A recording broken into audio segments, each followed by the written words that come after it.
कृपालु मित्रों, नमस्कार। इन 8-10 दिनों में जो मेरे अनुभव रहे हैं, उस अनुभव में एक विचित्र विचार मेरे मन में आया। भगवान, साल में हम लोगों को 1-2 बार बीमार पड़ जाना चाहिए। अपने काफ़ी सारे मित्र मिलने के लिए आ जाते हैं। मैं इस मामले में खूब मालामाल हुआ। मित्रों ने जिस तरह से मेरी चिंता की, देखभाल की, मुझे लगा कि मैंने बीमार पड़ना चाहिए। ऐसे ऐसे कृपालु मित्र मिलने के लिए आए जिनके यहाँ मुझे जाना चाहिए और फुर्सत होते हुए भी मैं उनके यहाँ नहीं जा पाया। इन सब का मैं बहुत आभारी हूँ और बिना किसी का नाम लिए सबको धन्यवाद देता हूँ। ईश्वर मेरे मित्रों को सदैव स्वस्थ प्रसन्न रखे, शाद रहें, आबाद रहें, मेरे सरपस्त बने रहें। बहुत बहुत धन्यवाद। आज की बात भी बड़े मज़ेदार और मित्रों की वजह से ही आज की बात हो पा रही है।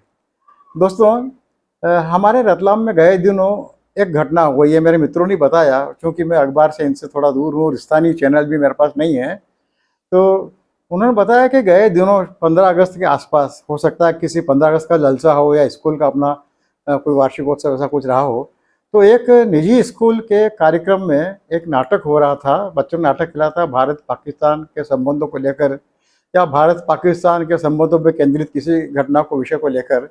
उसमें पाकिस्तान का झंडा लहराया गया, बताया गया वहाँ पर। पाकिस्तान को, झंडे को इस तरह से मंच पे देखकर अखिल भारतीय विद्यार्थी परिषद के लोग वहाँ पहुँचे, कुछ हंगामा भी किया। शायद बाद में भी उन्होंने जिला प्रशासन को ज्ञापन भी दिया। और ऐसे वक्त पे वो सब कुछ हुआ जो होना चाहिए।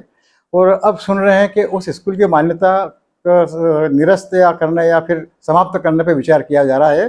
जिला प्रशासन अपनी पूरी क्षमता और चाक चौबंदी से इस मामले में हरकत में आ गया है। अभी आज जो मेरे मित्र लोग आए हैं, उनसे बातचीत हुई कि पाकिस्तान से यदि हम इतना कर रहे हैं तो एकदम निपटारा क्यों नहीं कर लेते हैं। क्योंकि हुआ क्या कि बात चलते करते करते एक मित्र ने याद दिलाया कि प्रतिपक्ष में रहते हुए जनसंघ, भाजपा हमेशा सत्तारूढ़ दलों को, खास करके कांग्रेस को, पाकिस्तान के हितैषी, पक्षपाती बताते रहे। लेकिन जब पहली बार प्रतिपक्ष सत्ता में आया था अटल जी के नेतृत्व में, उस वक्त में सुषमा स्वराज ने के सामने जब ये बात आई थी, तो उन्होंने ये कहा था सदन में कि हम चाहें तो रिश्तेदार तो बदल सकते हैं, लेकिन अपने पड़ोसी नहीं बदल सकते। ये सुन के मुझे उस वक्त अच्छा लगा था कि भाई मजबूरी में ही कहा गया हो, लेकिन उन्होंने एक सच कहा। और ऐसे में जब हम पड़ोसी नहीं बदल सकते, हम साथ साथ रह सकते हैं, और ये जानते हो भी कि पड़ोसी हमारे परेशान कर रहा है और हम अपने स्तर पर मुकाबले कोशिश भी कर रहे हैं, तो समस्या का निपटारा एक साथ क्यों नहीं हो जाए। ये समस्या जिंदा क्यों रखे हुए हैं। हम पाकिस्तान को 3 बार हरा चुके हैं और उसका विभाजन करके दुनिया का भूगोल बदल चुके हैं।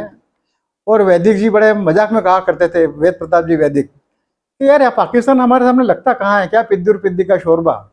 हम हिंदुस्तानी यदि पैदल पैदल ही पाकिस्तान में चले जाएं तो पाकिस्तान छोटा पड़ जाएगा, पाकिस्तानियों को भाग जाना पड़ेगा। तो फिर मित्रों की बातचीत में जो कुछ सवाल आए, बड़े रोचक सवाल, यार हम पाकिस्तान को दुश्मन देश घोषित क्यों नहीं कर सकते, क्यों नहीं कर देते। अब तक तो कर दिया जाना चाहिए था। अब तो हमारी वो सरकार है जो पाकिस्तान को अपना स्थायी दुश्मन मानती है, तो उस देश को हम दुश्मन घोषित क्यों नहीं कर रहे हैं। और दुश्मन घोषित नहीं कर रहे तो हम दोनों देशों में दूतावास क्यों हमारे चल रहे हैं। उनके दूतावास हमारे चल रहे हैं, हमारा दूतावास पाकिस्तान में चल रहा है।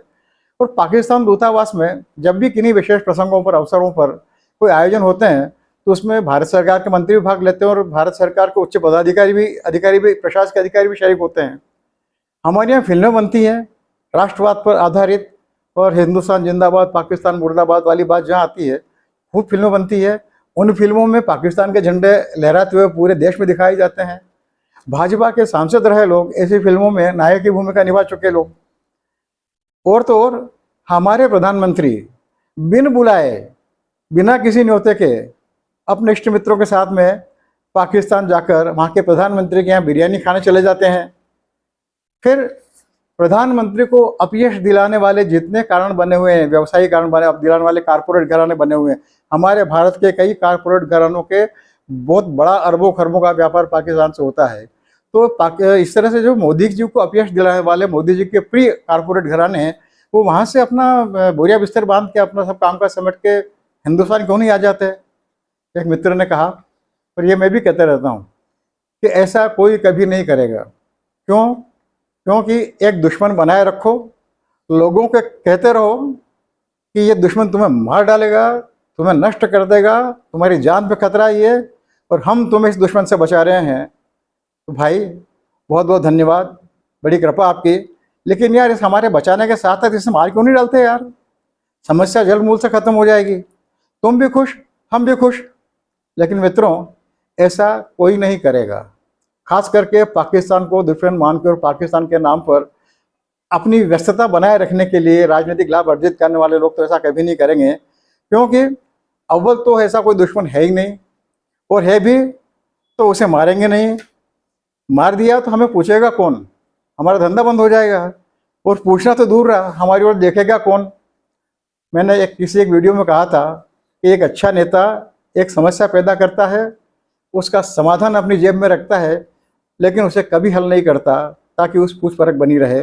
लेकिन मैंने ये भी कहा था कि ऐसे नेता को लोग बहुत ज़्यादा दिनों तक पसंद नहीं करते हैं, फिर उसे बुरी नज़रों से, उसे बद्दुआ देते हुए उसे याद रखते हैं, उसे नमस्ते करते हैं, लेकिन जबरन नमस्ते करते हैं, आतंक से नमस्ते करते हैं, रिस्पेक्ट से, सम्मान से नमस्ते नहीं करते। और अंग्रेजी का एक मुहावरा जैसा है कि respect due to honour, respect due to fear. तो ये भय अधीन नमस्कार होता है, प्रेम के अधीन नहीं होता है। मुझे लगा ये स्थिति बनी रहेगी, दुश्मन के झंडे जलते रहेंगे, सब कुछ ऐसा ही चलता रहेगा, और आप हम सब इसी तरह से कसमसाते हुए टुकुर टुकुर देखते रहने को अभिशप्त बने रहेंगे। उम्मीद है मेरी बात आपको शायद कहीं ना कहीं आपके मन की बात लगेगी, और आप मुझे अपना कृपा प्रसाद देंगे। मैंने शुरू में नहीं कहा, आज अंत में कह रहा हूँ, कृपा करके मेरा चैनल सब्सक्राइब कीजिए, इस वीडियो को लाइक कीजिए, साझा कीजिए, इस पर टिप्पणी कीजिए, और अपने मित्रों तक को उनसे कहिए कि मेरा चैनल सब्सक्राइब करें, और वही सब करें जिनके लिए आपसे कह रहा हूँ मैं। बहुत बहुत धन्यवाद, बड़ी कृपा आपकी। मैं सदैव की तरह आपका कृपाकांक्षी विष्णु बैरागी।